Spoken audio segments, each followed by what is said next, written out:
Hey gang, James Sinclair with another video to help grow your business. Today we're talking about this, recession-based pricing, because I know that business owners right now are worried about recession and what should we be charging our customers? Let's discount our prices. Everyone's going to be discounting. No. That is not what you should be doing. Now look, I understand we're now about to go through an economic downturn. Part of your strategy to keep customers might be to discount your prices, and lots of companies will be doing that. But what you need to be doing is holding tight. We're actually putting our prices up at Marsh Farm next week by 15%, mainly because of the cost of running the thing with this social distancing, more staffing hours. But you know, your business's costs on utilities are not going to go down, your rent's not going to go down, business rates are not going to go down. You might get the odd 1 or 2p things that you can get down. Maybe you'll be able to negotiate with your landlord a 10% reduction in your rent or a 20% reduction in your rent, but you're not going to get a 20-30% reduction on all your costs. So don't think about putting your prices down. It's actually about building a great business, a really good business.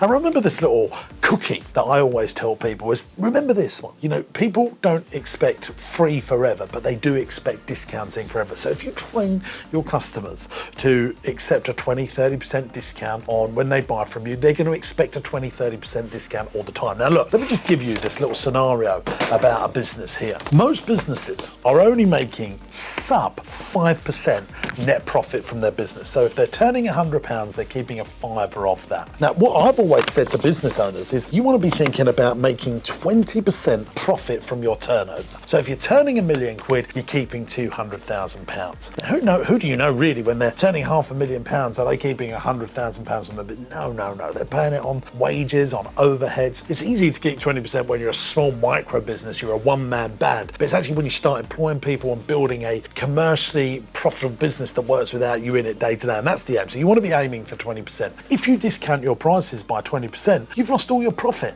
and you're doing everything for zero and you're just bringing in turnover. You're becoming what I call a pound turnover. When I think about the three types of entrepreneurs, the solopreneur, the entrepreneur, the investorpreneur, or if we call them animals, sheep, oxes and eagles, the oxes are the people that are very good at turning money. They just turn loads and loads of money, but can they retain and keep any of it? So when you're going through this recession right now, think more creatively about how you can get people to buy from you. Now look, here's the thing, gang. The same amount of money exists in the world. The money hasn't disappeared. It just stays in people's pockets a little bit longer during an economic downturn. Now, the trick of entrepreneurship, the trick of trading through a recession, which I'm telling you now, I'm super excited about this recession. Like, I'm super excited about it. I think there's going to be so many opportunities for you to get deals, buy businesses where people have given up the 3 E's, energy, enthusiasm, and effort. They don't want to run their business anymore, so you can swipe in there and take over and look after the staff, look after the customers. But your job, even when you do that, is to say, right, how am I going to get this money out of the customer's pocket into our business? And the first thing, the lazy thing that everyone thinks about doing is, let's just give everyone a 20% discount and they'll buy from us. Yeah, obviously a bargain, a deal, or a super duper deal does get people to commit. And that's what it is really, guys. You've got to try and think of ways to remove friction, to get people to CTA, call to action now, to buy from you now. But there's other ways of discounting. Offers are so much more powerful when getting customers. So let's think about you own a hotel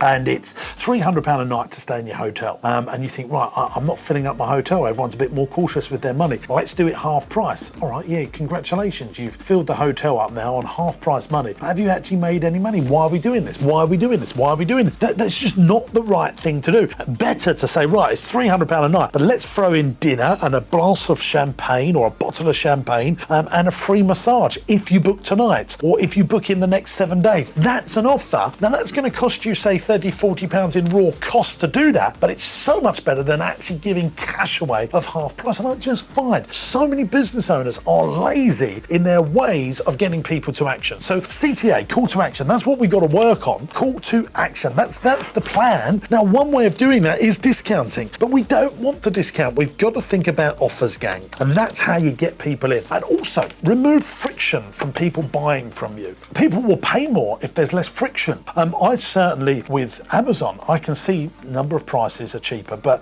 the one that's Prime, I will pay a little bit more for because I know I'm going to get it tomorrow. It's, I've got it and I know that the delivery's all covered. There's just a little bit less friction, so I'll pay the extra 10% more because there's less friction. I was thinking to a second-hand car dealer on my podcast yesterday. Go and check out the podcast. It's called James Sinclair's Business Broadcast, where I coach business owners. And I was talking to him about it, and he's worried about price. And I said, look, don't discount your cars. Think about, let people try it and have it for free for a week. What? I said, yeah, let people have the car free for a week. Don't discount the price. Let them drive it around for a week. Just let them, have it rent free for a week and just see if they like it. Well, that's a good idea because that removes friction from people buying from you. He's going to have the car sitting there as long as it's insured. Give it a try for a week. Go and try the car for a week. All right, yeah. Or maybe a service plan. Look, we'll cover the service for the next year. That's an offer. Much better than saying we'll knock £500 off the cost of the car because your extras are still going to be there. Your pricing's still going to be there. The staff overheads are still going to be there. I just don't want your discounting game. That's my personal opinion. Now, look, let's play a little game as we're watching this together on YouTube. What's your best ways of calling to action and getting people to buy from you without discounting? Have you got any creative ways? Hope you liked my little hotel story, my little story about the guy that's selling cars. Try the car free for a week, see if you like it. All them ways of removing friction is how you get people to get that cash out of their pocket as they're being more careful in a recession. Remember, there is still the same amount of money in the world. It never disappears. It's still there. It's your job as an entrepreneur to be more creative in getting people to spend with you, grow your business, build a team, have a great life for you and your colleagues. Thanks for watching. Make sure you subscribe to the channel by clicking here, and for more great getting customer ideas, click here, and I'll see you in the next video. Bye-bye.